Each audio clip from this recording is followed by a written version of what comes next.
அதிமுக உட்கட்சி பிரச்சனையை தேர்தல் கமிஷன் விசாரிக்கலாம் என சென்னை ஐகோர்ட் தீர்ப்பளித்துள்ளது.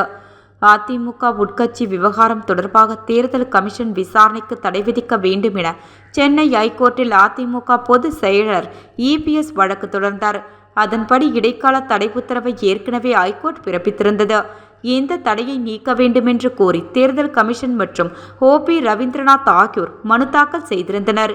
இந்த மனு தொடர்பான வழக்கு விசாரணை நீதிபதிகள் ஆர் சுப்பிரமணியன் மற்றும் அருள்முருகன் ஆகியோர் அடங்கிய அமர்வில் நடைபெற்று வருகிறது.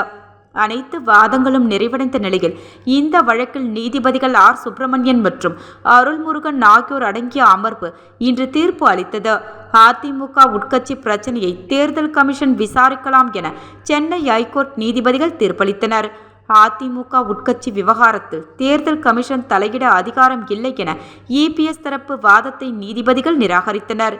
தேர்தல் கமிஷன் அதிகாரிகள் தொடர்ந்து விசாரணை நடத்தலாம், சட்டப்படி விசாரணை மேற்கொள்ள வேண்டுமென நீதிபதிகள் கூறி ஏற்கனவே தேர்தல் கமிஷன் விசாரணையை நடத்த விதிக்கப்பட்டிருந்த இடைக்கால தடையை நீக்கி உத்தரவிட்டனர்.